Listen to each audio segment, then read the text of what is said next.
বুকে আছে মন, মনে আছে আশা, আশা থেকে হয় বুঝি ভালোবাসা। বুকে আছে মন, মনে আছে আশা, আশা থেকে হয় বুঝি ভালোবাসা। ও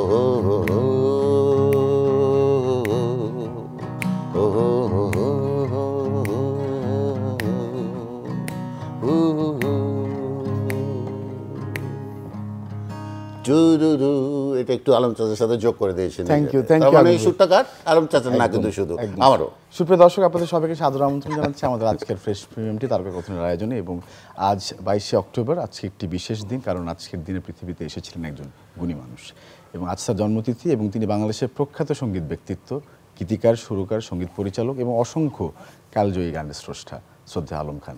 তার আজ জন্মতিথি এবং সেই জন্যে আজকে আমাদের দুজন গেস্ট অফ অনার্স আমন্ত্রিত হয়েছেন। তারই সুপুত্র আরমান খান, সঙ্গীত শিল্পী, সঙ্গীত পরিচালক, এবং আগুন ভাই তো শুরুই করলেন আজকের পুরো ইন্ট্রো দিয়ে।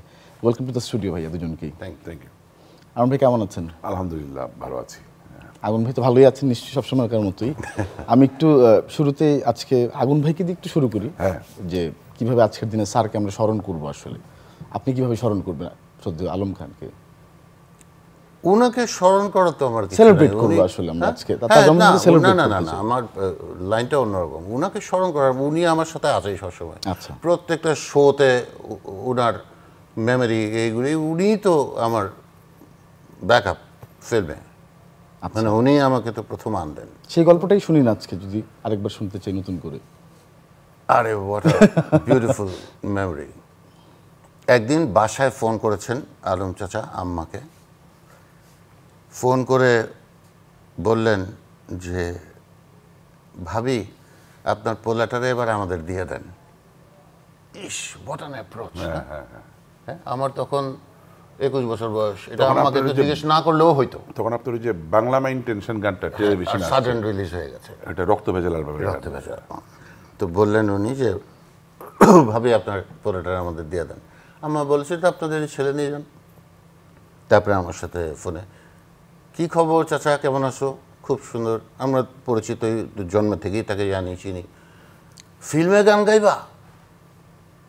আমি কিছুক্ষণ মানে বোল্ড ফ্রম দ্য ব্লু, ফিল্মে গান গাইতে হবে, বিকজ ওইটা হচ্ছে দ্য হাইয়েস্ট। অন্যান্য মিডিয়া যদি এখানে থাকে তখনকার প্ল্যাটফর্মে, তখনকার ফিল্ম হচ্ছে এইরকম একটা জায়গায়। Playback is a big thing. Is a big thing বললে ভুল হবে। আপাতত সব ঠিক হয়ে যাবে। তো গেলাম বাসায়, তো সেখানে গিয়ে গান, প্রথম সুন্দর গান, dance dance dance let us dance. এটা প্রেম প্রীতি একটা ছবি। হ্যাঁ, এই জয়রান, সুচন্দা আন্টির ছেলে তপু, আমাদের বন্ধু, ও ছিল এটার হিরো। ওর লিপে প্রথম আমার এই গানটা গেল, আমার আর বেবি আপার। আচ্ছা, তো আলম চাচার বাসায় গেছি, গান শিখবো কি, গান তো মানে শোনার সাথে সাথে মুখস্থ হয়ে গেছে আমার প্যাটার্নের গান। আর চাচা বলেছে এটা তোমার মতন গান গাইবা। আচ্ছা, আমার মাথায় শুধু আছে পাশের গেটে হচ্ছে আজম খান। আচ্ছা, আমি ওইখানে যাব কখন? গান মানে কোনো মাথার ভিতরে আজম চাচার কাছে যাবো, পপ সম্রাট পাশেই আছে। হ্যাঁ বাপরে। আর উনিও সেই রকম হিউমারাস একটা মানুষ। এই হচ্ছে আমার প্রথম শ্রুতি স্টুডিওতে রেকর্ডিং। আজম চাচার সম্বন্ধে আর একটা কথা বলি। আজম চাচার কাছে আমরা মাঝে মাঝে যখন গল্প করতাম, উনি আমার কিছু কিছু কথায় এমনভাবে হাসতেন, রিয়াক্ট করতেন। একদিন উনি বলছেন ওটা আলম চাচার ছাদে আম গাছটা না, ওইখানে আমরা বসে গল্প করছি করে, আমি কী সব যেন বলেছে, যা বলেছে আমি বলবো না। উনি হাসতে হাসতে বলে আরেকজনকে বলছে যে আতা ভাই যে তাদের কি খাইয়া জন্ম দিছে। এইটা আমি কনফিউজ হয়ে যাই। এত হাস্যরস, চমৎকার। ধন্যবাদ স্মৃতিচারণ করার জন্য। আমি আসলে স্মৃতির মধ্যে দিয়ে হাঁটছিলাম। আরমান খান, আরমান ভাই আসছেন, থ্যাংক ইউ ভেরি মাচ। যোগ্য পিতার যোগ্য সন্তান। এবং আমার খুব জানতে ইচ্ছা করে যে ছোটবেলায় আলম খানের সাথে বেড়ে ওঠার যে বিষয়টা, সন্তান আলম খান, আজম খান সবাই তো, এই পরিবারটাই আসলে খুব এক্সেপশনাল একটি পরিবার আমার কাছে মনে হয়, মিউজিক্যাল জায়গা থেকে যদি, ফ্যাটার্নিটির জায়গা থেকে যদি চিন্তা করি। আপনার বেড়ে ওঠা কেমন ছিল আসলে? যদি আব্বা খুব ফ্রেন্ডলি ছিল, খুবই স্পোর্টি ছিল, সবসময় আমাদেরকে আসলে ছোটবেলা থেকে যেটা শিখেছে যে কমিটমেন্ট ঠিক রাখতে হবে, কাউকে কথা দিলে কথা যেন ঠিক থাকে, তারপরে আপনার ইমানদারি, পড়াশোনার ব্যাপারে যথেষ্ট কেয়ারফুল ছিলেন। আরেকটা জিনিস হচ্ছে যে মিউজিকটা উনি যখন করতেন তখন উনি একটা অন্য জগতে চলে যেতেন, এছাড়া বাকিটার সময় যতক্ষণ বাসায় থাকতেন উনি সবসময় আমাদেরকে মানে শত উপদেশটাই দিতেন, ওনার পার্সপেক্টিভ থেকে বলছি, কারণ উনি একজন আপাতমস্তক একটা ফ্রেশ মানুষ ছিল। আমি কখনো ওনার কাছে ছোটবেলা থেকেই কখনো ইন্ডাস্ট্রির কোনো মানুষের সম্পর্কে কোনো নেগেটিভ কথা শুনি নাই, কারো সম্পর্কে উনি নেগেটিভ কিছু বলতেন না, যদি কারো ব্যাপারে অবজারভেশন থাকতো সেটাকে উনি খুব এড়িয়ে যেতেন। আর পার্সোনালিটিটা ছিল যেটা খুব কম মানুষের মধ্যে আমি দেখেছি। আর বাবা হিসাবে তো আমি বললামই যে জিনিসগুলো আমাদেরকে শেখানো শিখিয়েছেন, কিন্তু খুব ফ্রি ছিলেন, যে আমরা যদি কোনো কিছু করতে চাই সেটা একটা লিমিট পর্যন্ত উনি অ্যালাউ করেছেন, এরপরে যদি অ্যালাউ না করার সিস্টেমটা ওই যে বকা দিয়ে সেটা অন্যভাবে বা শাসন করে না, ওটা খুব বুঝিয়ে বন্ধুর মতো করে উনি এটা করতেন সবসময় প্রতিটা জিনিসের ক্ষেত্রেই। এবং আমরা একসাথে খেলা দেখতাম, স্টেডিয়ামে প্রথম বাবার হাত ধরে যাওয়া, খেলা দেখতে যাওয়া, কিংবা কোনো গানের রেকর্ডিং স্টুডিওতে, শ্রুতি স্টুডিও যেটা আতা চাচা যে স্টুডিওটা করেছিলেন খানাতুর রহমান, ওনার স্টুডিওতেও প্রথম ছোটোবেলা একদম খুব শিশুকালেই যাওয়া, এফডিসিতে নিয়ে যাওয়া, এবং উনি চাইতেন যে দেখুক আমি কি করি বা কাজটা কিভাবে হয়, সবসময়ই আমরা দেখেছি এটা। আমার মাও এখানে যথেষ্ট অবদান আছে, জাস্ট যোগ করি একটু, যদিও প্রশ্নে ছিল না, কারণ বেটার হাফ খুব ইম্পর্টেন্ট একটা শিল্পীর জীবনে। আমার মাও খুব স্ট্রিক্ট ছিলেন, মা আবার খুব স্ট্রিক্ট ছিলেন, আচ্ছা, খুব রাগী ছিলেন, তো এইভাবেই শুরু। ওই ব্যালেন্সটা করার জন্য আর কি, বাবা যেহেতু নরম হলে মা আর কি শক্ত হয়েছেন। সঙ্গীতের যে যাত্রাটা আপনার আনন্দ ভাই, সেটাতে কি বাবার প্রভাবটা কি অনেক বেশি ছিল, মানে হ্যাঁ আসার ক্ষেত্রে? অবশ্যই ছিল। ওনার আগ্রহ ছিল, ওনার ইচ্ছাও ছিল যে মিউজিকে আসি, তো পরে তো আসলাম, ওনার হাত ধরেই আসলাম চলচ্চিত্রে, ওনার সাথেই কাজ করা প্রথম 1998-এ। আচ্ছা, তারপরে তো কাজ শুরু করলাম আব্বার সাথে, এবং খুব স্ট্রিক্টলি উনি কাজগুলো কোনো কম্প্রোমাইজ করতেন না, মানে যে নিজের ছেলে বলে যে একটু আমি এই জায়গাটাতে আজকে একটা স্মৃতি যদি আপনি শেয়ার করেন যে কিভাবে ডিরেকশন দিয়েছেন আপনাকে উনি। না, ওটা তো মনে করেন স্টুডিও থেকে বেরও করে দিছে। ও বাবা, হ্যাঁ, স্টুডিও থেকে বেরও করে দিছে। এটা বাঘের থাবা নামে একটা সিনেমা ছিল, ওই গানের একটা কিবোর্ড পিস ছিল ব্রাসে, তো তখনকার দিনে 8 ট্র্যাক মানে 8 ট্র্যাক রেকর্ডিং ছিল শ্রুতি 1-এ। জি জি, আতা চাচারই স্টুডিও, মাদেরই স্টুডিও, তো তখন সিঙ্ক করে রেকর্ড করা হতো। এটা এখনকার প্রজন্ম এগুলো মানে মনে করে যে জাদুঘরে থাকার মতো গল্প, এটা বুঝবেই না। এটা এখন মিউজিকটা তো সহজ বিষয় না, এটা আমরা অনেক, তাই না আগুন ভাই? তো ব্রাস পিসটা বাজানো ঠিক মতো হলে পরে সেলিম হায়দার, বাংলাদেশের প্রখ্যাত গিটারিস্ট, উনি আবার গিটার নিয়ে ঢুকে যাবে, মানে গিটার পিসটা ঢুকবে, আমার পিস যতক্ষণ ভুল হতে থাকবে উনি সিং করতে পারতেছে না। তো 1 বার 2 বার 5 বার 10 বার ভুল হইতেই থাকবে। আব্বা বললো যে এটা পিসটা এক কাজ করো, আব্বার সহকারী ছিলেন তখন প্রখ্যাত সঙ্গীত পরিচালক ফরিদ আহমেদ, উনি চ্যানেলের অনেক কাজ করেছেন, উনি নেই আমাদের মাঝে। তো বললেন যে ফরিদ, তোমার এটা তোমাদের সিকোয়েন্স করা আছে, তখন তোমার সিকোয়েন্সার বলে একটা জিনিস থাকতো, MB30 MC50, তো এটা সিকোয়েন্স করে, সিকোয়েন্স থেকে পিসটা দিয়ে দাও, আরমানকে অফ করে দাও। তা আমি বললাম আমি আরেকবার ট্রাই করি, বললো না আর একবারও না। উনি রেগে গেলে কিন্তু একটু ঝামেলা, বললো আর একবারও না, ফরিদ এসব ছেলেপেলেদেরকে দিয়ে মিউজিক হবে না। আর সেলিম অনেকক্ষণ ধরে ওয়েট করতেছে, সেলিমের পিসটা তোলা আছে, আমি ওয়েট করতেছি, কিশোর আর রুনা একটু পরে আসবে, মানে ইন্দ্র কিশোর রুনার কথা বলছেন, কিশোর রুনা একটু পরে আসবে, আমার সময় আছে। এসব ছেলেপেলে, গতকালকে আমি পিসটা তুলে দিছি তাকে, বাসায় দিয়ে দিছি, প্র্যাকটিস করার কথা, প্র্যাকটিস করে নেই, এদেরকে দিয়ে মিউজিক টিউজিক হবে না। তো এইটা আমার জীবনের একটা খুব ভালো একটা ঘটনা। এই কারণে বলবো যে তখনই আমি ডিসিশন নিই যে হ্যাঁ, পরে পিসটা MB30 থেকে ফরিদচুর করাতেই চলে যায়। তারপর আমি ডিসিশন নিই যে 1 বছরের মধ্যে আমি টোটাল কম্পোজিশন করার ইনশাল্লাহ চেষ্টা করব, এবং পরে তাই হয়। এটা আমাকে অধ্যাবসায় করতে হয়, সেই জন্যই মানে বাবার কথাটা বলেছিলেন আসলে। না, উনি তো চাইতেনই, উনি যে কোনো জিনিস কারেক্ট করার জন্য সবাইকে উনি গাইড করতেন, এবং উনিও কিন্তু অনেকের কাছ থেকে গাইডেন্স নিয়ে এসছেন। যেমন প্রসঙ্গক্রমে, যদিও অপ্রাসঙ্গিক ঠিক না, যেহেতু আগুন ভাই পাশে আছে বলে বলছি না, এটা আমি অনেকগুলো ইন্টারভিউতে বলেছি, আজকেও বলি, সেটা হচ্ছে উনি মৃত্যুর 3-4 বছর আগে আমাদের মোহাম্মদপুরের বাসায়, তো আপনি তো গেছেনই বাসায়, উপরে ডুপ্লেক্সটার দোতলায়, তো পায়চারি করতেছে, আমি বসা, আমার বলতেছে বুঝলি জীবনে একটা মনের মতো গান করতে পারলাম না। তা আমি বললাম কোন গান? বললো আতা ভাই একটা গান করছিল, এ কি সোনার আলোয় জীবন ভরিয়ে দিলে, এরকম একটা গান আমি করতে পারলাম না। এখন আমি ওনাকে লেভেলের মানুষের কি এখন আমি ওনাকে বলতেছি যে কেন তোমার তো এটা নীল দরিয়া কথা বললাম, চক্ষু দিয়ে দেখতেছিলাম, জগৎ রঙ্গিলার কথা বললাম, হায়রা মানুষ রঙিন ফানুষ, রজনীগন্ধা, আরো অনেকগুলো করলাম। বলে না ঠিক আছে, তারপরও হইল না, আর একটা গান করতে পারলাম না। তো এই কারণে আজকে ওনাকে নিয়ে স্মৃতিচারণ হয়, ওই স্মৃতিচারণে আমরা আসি এবং বাংলাদেশের অন্যতম শ্রেষ্ঠ চ্যানেল আই ওনাকে স্মৃতিচারণ করে, আমরা করব। তো ওই লেভেলে উনি যেতে পারছেন, যে কারণে ওনার স্মৃতিচারণ আজকে সকালেও চ্যানেল আইতে কিন্তু সকালে গান অনুষ্ঠান হয়েছে এবং আমরা বসেছি। তো এগুলো তো আসলে ক্ষণজন্মা মানুষ না, উনি কিন্তু বলার অর্থে বলা না, এটা উনি কিন্তু মিন করে কিন্তু বলতেছে যে আমি একটা গান করতে পারলাম না। তো এই মন মানসিকতা তো আমাদের থাকলে আমাদেরও তো ভালো হবে ইনশাআল্লাহ। একদম স্রষ্টার মুখ থেকে যিনি আসলে এত অসংখ্য গান আমাদেরকে উপহার দিয়ে গেছেন। ইভেন এই যে আগুন ভাই যে স্মৃতিচারণটা করতেছিল, আগুন ভাই অনেক কিছু মনে আছে। আমরা বিটিভিতে ওই আগুন ভাইয়ের একটা গান, বাংলা মাইন্ড টেনশন, এটা ওনার একটা সোলো ক্যাসেট, রক্ত ভেজাল, ওই ক্যাসেটের প্রথম গান। তো বাংলা মাইন্ড টেনশনটা বিটিভিতে চলতেছিল। তো আমাকে আব্বা বলে এটা এই ছেলেটা কি চেনা চেনা লাগতেছে, কি আগুন ভাই? বলে হ্যাঁ আগুন তো। তখন উনি ওই গানটা কিন্তু র্যাপ করে, আগুন ভাই কিন্তু খুব মডার্ন একটা গান করছিলেন ওই সময়, বাংলা মাইন্ড টেনশন।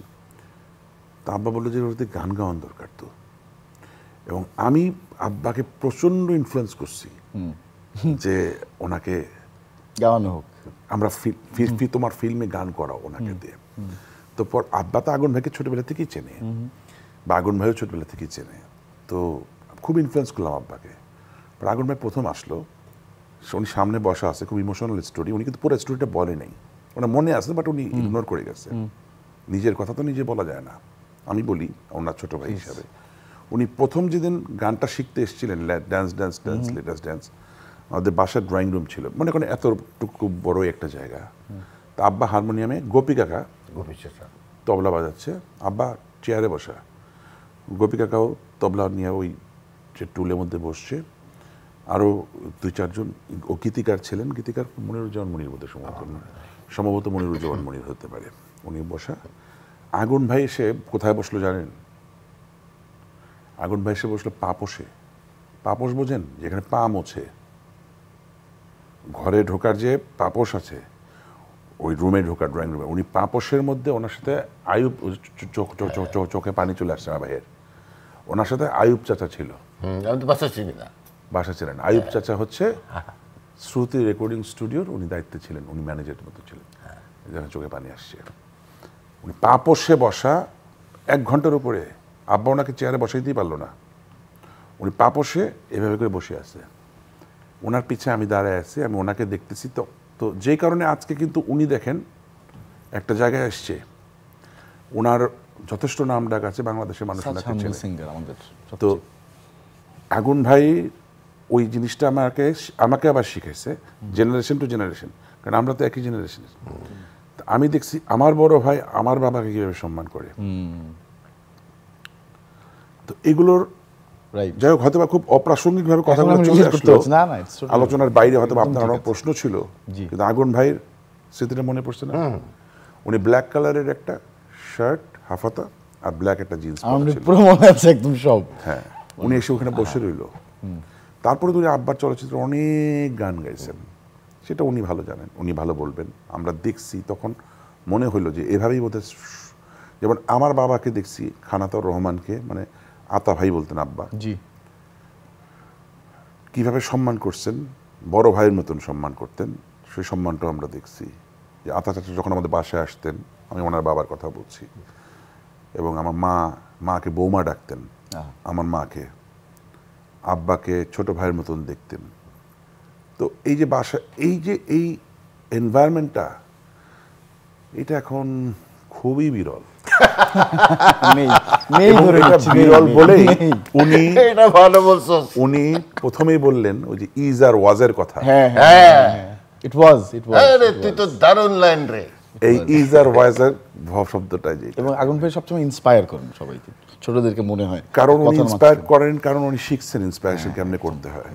আমি এটা বলিনি কখন, আজকে বললাম। সরি, আমি অনেক কথা বললাম। প্লিজ, না প্লিজ, আমরা একটা ছোট্ট একটা এভি দেখাতে চাই স্যারের স্মরণে। দাদা তার আগে আমি ছোট করে বলি, কি সুইট ছেলেটা, মানে কথা বলতে জানে কি সুন্দর, কি বলতে বলতে বলতে বলতে পেঁচায় পেঁচায় পেঁচায় পেঁচায় কোন জায়গাটায় গিয়ে গেল, এই জন্য ইজ আর ওয়াজ বলছি। অ্যাবসলিউটলি। আমরা একটু এভিটা দেখব প্রিয় দর্শক, চলুন।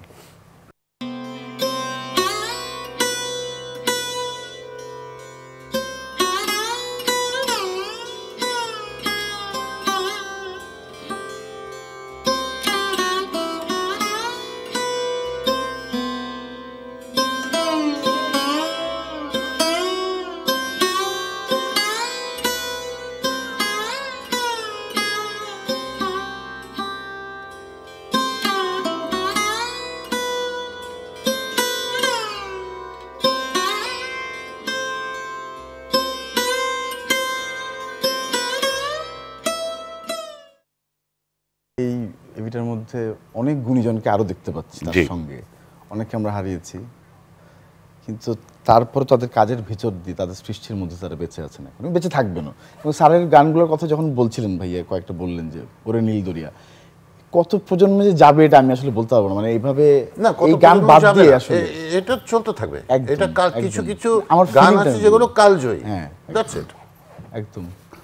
মানে এবং আমার ভালোও লাগছে যে আরো অনেক গুণী গুণী মানুষের কথা আজকে এসছে, আজকে লেজেন্ডদের কথা বলা হচ্ছে, আতা খান স্যারের কথা বলা হচ্ছে, এবং তাদের পরবর্তী প্রজন্ম এখানে বসে আছে, দুজন একসঙ্গে তাও আবার। এবং you share a very greater bond that we have thought of. হ্যাঁ, গ্রেটার বন্ড। যেমন গতকালকে রাতে 9:30টার সময় আমি ওনাকে ফোন করছি। হ্যাঁ, ফোন করে বললাম, আগুন ভাই কালকে আসতেছেন তো? বলে হ্যাঁ। বলে আপনি কি পরবেন, কি ড্রেস পরবেন? বললাম আমি সাদা শার্ট আর কালো জিন্স পরবো। তা বললাম আমিও তাই পরবো।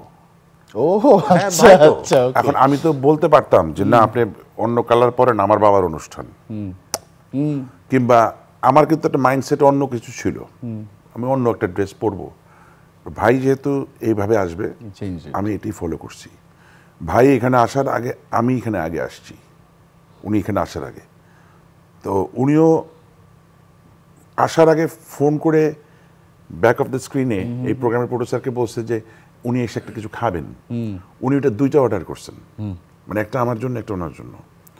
সো এগুলো কিন্তু আমরা মেনটেন করি। তা আমার ওয়াইফ কালকে বলতেছে, হঠাৎ করে তুমি এই সাদা শার্ট খুঁজতেছো কেন? আমি বললাম যে আগুন ভাইয়ের আমরা দুজনই সাদা শার্ট পরবো। আমার ওয়াইফ আর সেকেন্ড কথা আমাকে জিজ্ঞেস করে নাই যে উনি সাদা শার্ট পরতে হবে বলে তোমাকে সাদা শার্ট পরতে হবে কিনা, তা কিন্তু না। Because my wife also knows যে আমাদের রিলেশনশিপটা কেমন। এবং আমরা কিন্তু সেন্স করি ভাই আপনাদের রিলেশনশিপটা কত মধুর, মানে অত বেশি। একটা ছোট ঘটনা বলি, খুব মজার। আমরা একটা অ্যালবাম করেছিলাম, এক্কা দোক্কা। ওকে, এটা প্রচারেই আবার প্রসার। সুপ্রিয় আমার আরমান্ডের একটা অ্যালবাম আছে এক্কা দোক্কা, আপনারা ইউটিউবে সার্চ দিবেন প্লিজ, এক্কা দোক্কা বাই আগুন, দ্যাটস ইট, পেয়ে যাবেন। তো ওই ছবি আমরা যখন ফটো সেশন করছি,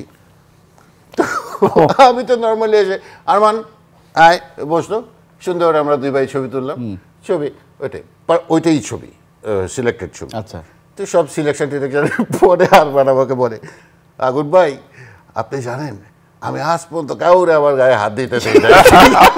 আসলে সত্য কথা।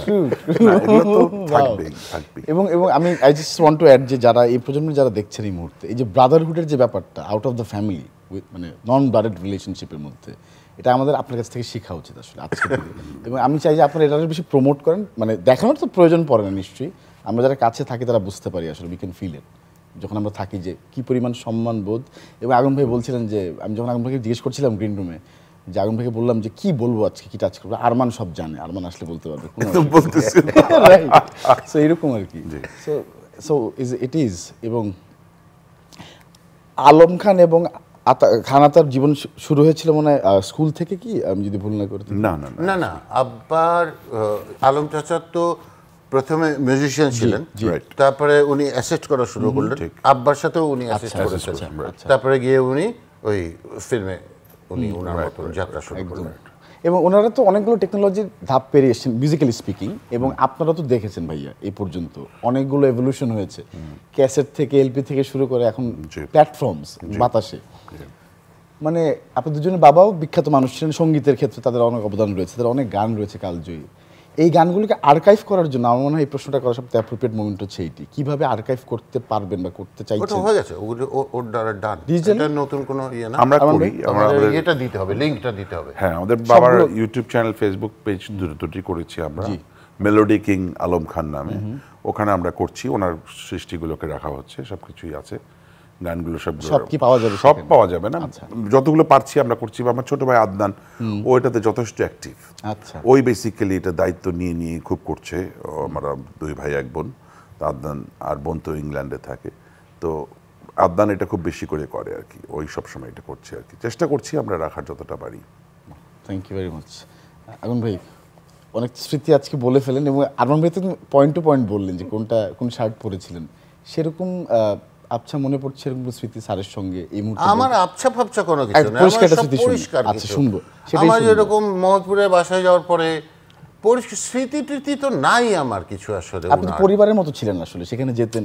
আমি আসলে লাইনটাই বুঝাতে পারছি, এটা বুঝাবো কেন? বুঝায় বলবে, উনি হচ্ছে ইনার স্মৃতি টৃতি নাই আমার কোনো, উনি আমার সাথেই আমাদের জন্য স্মৃতি আর কি। আপনার কোন ঘটনাটা আজকে বলবেন? যেরকম উনার বাসায় গেলে, কোনো ঘটনা না, উনার বাসায় গেলে গান শিখছি আমরা ইয়েতে মোহাম্মদপুরের বাসায়, হঠাৎ চাচা খিদে লাগছে, কি খাবি না, এটা না, রুটি ডিম, জি, এইরকম ব্যাপারটা, মানে কি খাবি না, না এইসব নাই।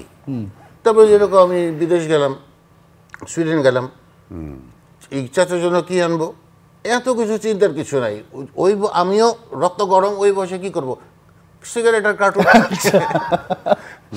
ওকে, যাই হোক, আমি যেহেতু দুজনকে আজকে পেয়েছি, দুজনকে সামনাসামনি পেলাম একসঙ্গে, আজকে দুজনের কণ্ঠে গান শুনতে চাইবো, এটা একটা অনুরোধ। যদি আমি গান, যে কোনো গান, যেই গানটা আপনি গাইতে চাইবেন, বল কোনটা যেরকম, এবং এই গান দিয়ে আমরা শেষ করবো। প্রিয় দর্শক, আজকে আমরা আরমান খান এবং আগুন ভাইয়ের কণ্ঠে গান শুনতে বিদায় নিচ্ছি। মানে পুরো গানটাই শুনতে চাই, ইনফ্যাক্ট পুরো গান শুনতে শুনতে বিদায় নিব আজকের আয়োজন থেকে। সবাইকে অনেক অনেক ধন্যবাদ, এবং আরো একবার শ্রদ্ধায় ভালোবাসা স্মরণ করছি আমাদের আলম খান স্যার। শুনতে শুনতে বিদায় নিব আজকের গানটি, পুরো গান। হায়রে মানুষ রঙিন ফানুষ, দম ফুরাইলেই ঠুস, তবু তো ভাই কারণই নাই একটুখানি হুঁশ। হায়রে মানুষ রঙিন ফানুষ, রঙিন ফানুষ, হায়রে মানুষ, হায়রে মানুষ রঙিন ফানুষ, দম ফুরাইলেই ঠুস, তবু তো ভাই কারোরই নাই একটুখানি হুঁশ। মাটির মানুষ থাকে সোনা মহল গড়িয়া, জ্বালাই আছে সোনার পিনিশ তেল তো ভরিয়া। মাটির মানুষ থাকে সোনার মহল গড়িয়া, জ্বালাই আছে সোনার পিদিম তেল তো ভরিয়া। ঝলমলাইয়া জলে পিদিম নিভা গেলেই ভুষ। হায়রে মানুষ রঙিন ফানুষ, দম ফুরাইলেই ঠুস,